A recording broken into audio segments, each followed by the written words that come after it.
A sua vidinha comum segue o seu rumo inexorável, pro bem ou pro mal, pra felicidade ou pra implacável rotina de insignificância que muitas vezes todo mundo uma hora experimenta. Então alguma coisa acontece e você é tragado por esse algo novo, por um redemoinho de novas situações, e aí a necessidade de reaprender tudo, tomar novas decisões, conhecer novas pessoas, de adaptar-se ao novo mundo. Não, calma, isso aqui não é um vídeo de autoajuda e nem de coaching para te ensinar a lidar melhor com o inesperado das nossas vidas. Não é não, criança. Fica tranquila. A gente está de volta, é a trilha do Beat Sheet, estruturado pelo roteirista americano e escritor também Blake Snyder, que escreveu esse livrinho aqui, Save the Cat, contando como é a melhor forma, imaginada por ele, segundo ele, para você contar uma história. Eu sou o Jefferson Sarmento e nós vamos para o quarto passo desse beat sheet. O quarto passo que você precisa dar quando está escrevendo uma história. Claro, de novo, segundo o Blake Snyder. Ah, não, Jefferson Sarmento, eu sou só um leitor, eu não ligo para essa coisa de querer saber como escrever uma história, um conto, um livro.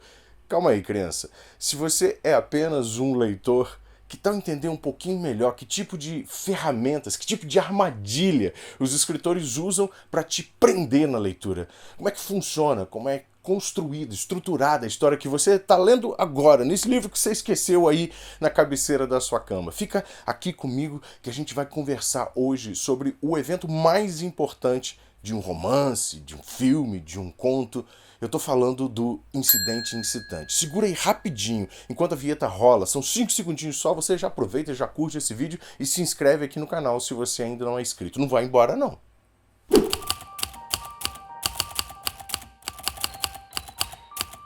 A gente já falou sobre o beat sheet em 2 outros vídeos. No primeiro foi aquele sobre a cena de abertura de uma história. E no segundo vídeo a gente conversou sobre como começar a escrever, a criar uma história. E nós passamos por mais 2 passos, a declaração do tema e a apresentação.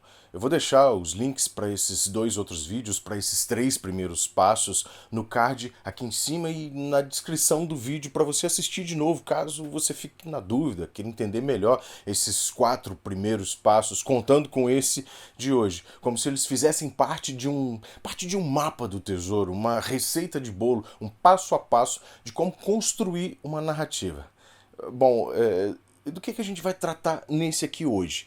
Do evento catalisador da trama, aquele acontecimento que faz a história realmente começar a tomar impulso, faz as engrenagens começarem a girar nos eixos e a máquina toda se mover ou degringolar de vez. Nós estamos falando do que os roteiristas e escritores chamam comumente de, escuta esse nome, incidente incitante. Pois bem, para a gente identificar melhor ou saber o que é o incidente incitante, a gente precisa entender que antes dele havia a pasmaceira. Vamos definir isso de uma maneira melhor. Antes do incidente incitante, na história, o mundo estava em equilíbrio. O que não significa necessariamente que a vida do protagonista da história, ou dos personagens de uma maneira em geral, fosse uma vida exatamente boa. Pode ser uma vida equilibrada de um jeito ruim, equilibrada no desequilíbrio. Pensa num livro ou filme, logo no começo dele, em que o mundo e os personagens ainda estão sendo apresentados. A história começou agorinha mesmo, agorinha pouco. E a maneira como os personagens vivem é instituída e mostrada para você nas primeiras páginas ou nas primeiras cenas de um filme. Então acontece alguma coisa, algo que desequilibra essa estabilidade. Vamos pegar alguns exemplos, vamos começar com um bem característico onde a vida, o mundo comum e cotidiano do protagonista, dos personagens em geral, é bem evidente, bastante evidente mesmo. Essa enfermeira que trabalhou nos campos de batalha da Segunda Guerra Mundial volta para a Inglaterra, para os braços do seu marido, e os dois vão passar a lua de mel numa cidadezinha da Escócia, um lugar belíssimo, pitoresco, com um passado riquíssimo. E o amor dos dois, de marido e mulher, é o mundo comum dessa história. Esse casamento, esse amor de casal, cotidiano, a vida em equilíbrio que projeta um futuro de paixão, de construção de amor duradouro, cheio de rotina boa ou má, de experiências que um casal normal vai experimentar ao longo dos anos. No entanto, a Claire fica levemente intrigada com um certo lugar, um ancestral círculo de pedras nos arredores da cidade, onde os habitantes ainda costumam ir para prestar respeito aos deuses antigos, em danças e rituais que deixam a nossa protagonista fascinada. A gente está falando do livro Outlander, o primeiro livro da série escrita pela Diana Gabaldon. Vê que a Claire ela tem 2 contatos com aquele lugar no começo do livro, e da série de televisão também. Da primeira vez, ela vê de uma maneira muito curiosa e fica enredada pelos rituais. Ela, como diria Joseph Campbell, que desenvolveu o mapa que nós chamamos de Jornada do Herói, também tem um vídeo aqui sobre esse tema no canal. Bom, nessa primeira vez, a Claire percebe que existe um mundo diferente do seu, um mundo mágico.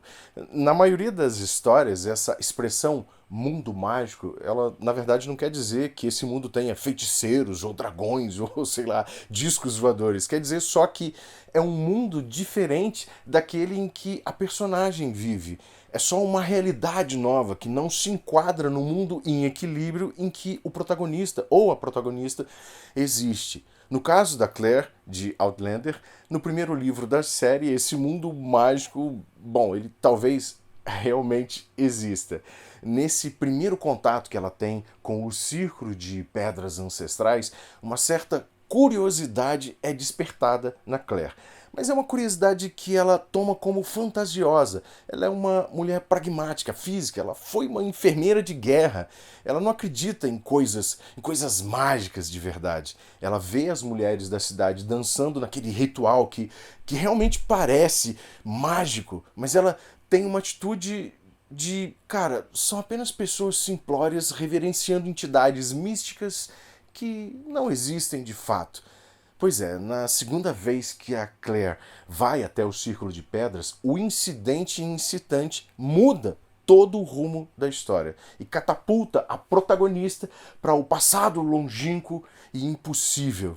E é a partir daqui que a história realmente acontece. A partir desse incidente incitante. A partir do momento da segunda vez que ela encontra as pedras em que ela é jogada no passado. Bom, vamos deixar a Claire Randall no passado distante e voltar para a Segunda Guerra Mundial, mas dessa vez a gente vai acompanhar os relatos dessa menina judia de 13 anos de idade que ganha de aniversário do pai um diário com a capa vermelha quadriculada e passa a confessar a ele, a esse diário, a sua vida simples, comum, alheia aos problemas adultos da ocupação nazista. Inicialmente alheia. A Anne conta pequenos trechos iniciais da vida cotidiana dela, indo à escola e apresentando os amigos, a família, como os pais se conheceram, como eles se preocupam com os parentes que vivem lá na Alemanha, que está em guerra.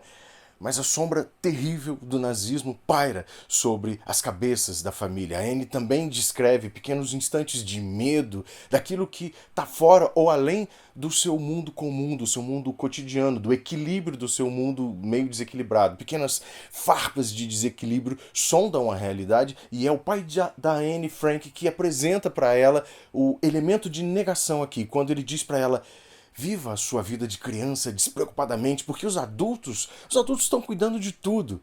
E é nesse momento que a gente tem o incidente incitante que faz com que a verdadeira história de Anne Frank comece a ser contada. A família recebe uma notificação da SS nazista.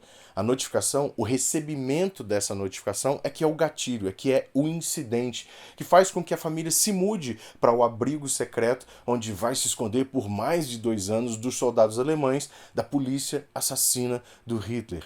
A gente precisa analisar a estrutura disso, mas análises à parte, o Diário de Anne Frank é uma das histórias mais poderosas, embora simples, já escritas. E se você nunca leu, para tudo que você está fazendo agora para começar a ler nesse momento. Vai lá, corre lá, para até esse vídeo, corre lá, pega o livro e começa a ler o Diário de Anne Frank. Vamos achar mais um incidente incitante? É possível que você já tenha assistido ao filme Duna nos cinemas ou na HBO, até aquela versão mais antiga. E antes que eu diga para você onde está o momento, o gatilho, o estopim que faz a história realmente acontecer, para um pouquinho e pensa. Tenta se antecipar.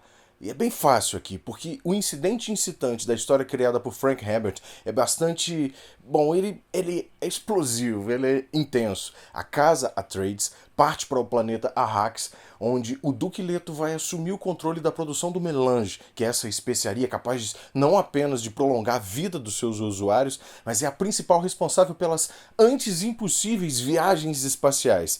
Ela é a força motriz da galáxia toda. O Frank Herbert nos apresenta o seu mundo, ou seu universo, em que a Terra já não é habitada há milhares de anos, mas ecos da antiga cultura ainda sobrevivem, evoluídos e alterados entre as famílias nobres. Existe um jogo político e econômico muito bem fundamentado pelo Frank Herbert, o escritor de Duna, logo no começo da história. O universo comum da história é naturalmente desequilibrado. Olha o equilíbrio do mundo comum como é.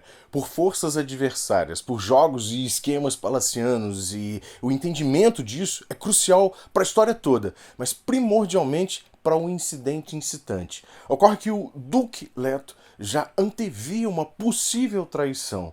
Essa visão de que ele estava para ser atacado permeia as suas atitudes, todas as suas atitudes, seus planos desde o começo do livro. Os Atreides sabem que correm perigo, mas eles não conseguem enxergar como eles poderiam ser pegos de surpresa. Mas são assim mesmo. Um incidente incitante que tornará Paul Atreides, o filho do Duque Leto, o Messias que libertará o povo nativo contra as forças do Império, acontece finalmente. E esse gatilho, esse evento catalisador, é justamente o ataque que mata o Duque, dizima todas as forças dos Atreides e joga a mãe e o filho, o Paul, no deserto, de onde homem nenhum, em tese, teria capacidade de voltar vivo. Esse é o incidente incitante do livro Duna e do filme, tanto o novo quanto o antigo. Vamos mais a alguns exemplos rapidinho, só para você entender melhor. O catalisador, o incidente incitante, o gatilho que promove a história, a gente consegue encontrar, por exemplo, na morte do gato Churchill, da família Creed, em O Cemitério, do Stephen King. Porque é nesse ponto que o velho vizinho vai apresentar ao médico Louis Creed o cemitério Micmac, que é capaz de trazer animais de volta à vida. Em O Parque dos Dinossauros, a gente parte do pressuposto de que o mundo comum e cotidiano é esse lugar onde uma empresa recriou dinossauros de verdade, e essa empresa pretende apresentar os bichos num parque, num zoológico fantástico. Esse é o mundo comum. Portanto, o incidente ou gatilho ao catalisador não está no momento em que os personagens veem os dinossauros pela primeira vez. O incidente incitante de Parque dos Dinossauros é a traição do Dennis Nedry, o momento da traição quando ele desliga os sistemas do parque para roubar os embriões para uma empresa concorrente da InGen.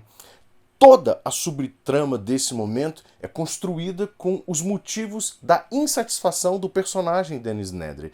O acordo de espionagem industrial, o roubo em si, a fuga que deveria ser rápida, mas não é nada rápida, e a sua morte, que deixa o parque sem os sistemas e à mercê dos dinossauros. Você consegue perceber que o incidente incitante é uma espécie de ponto de não retorno? A partir do momento que ele acontece, os personagens não conseguem mais voltar para a vida comum. E com isso, nós matamos o quarto beat sheet da estrutura proposta pelo Blake Snyder, que é o catalisador, o incidente incitante. Portanto, a gente já viu a cena de abertura, a declaração do tema e a apresentação, e hoje esse catalisador, o incidente incitante. Eu espero de verdade que você tenha gostado desse vídeo aqui. E sendo assim, criança, não custa nada deixar aqui embaixo o seu joinha e se inscrever no canal para o caso de ainda não ser inscrito. Ativa aí o sininho para receber notificação do YouTube de que o próximo vídeo vai estar no ar. Talvez seja, sei lá, um da maratona de filmes do Stephen King sobre adaptações para TV e cinema dos livros e contos do velho mestre do terror, ou ainda, quem sabe, o quinto passo do beat sheet, que se chama O Debate. O momento em que o protagonista, o herói da história, tenta negar, tenta recusar a aventura. O mundo novo é apresentado para ele, ele fala, cara, isso aí não é para mim não. Então, só que não tem jeito, é um ponto de não retorno, ele tem que aceitar. por bem ou por mal. Querendo ou não querendo, ele vai encarar. Querendo ou não querendo, a gente vai estar de volta aqui no próximo vídeo. Segura até lá e se cuida, criança.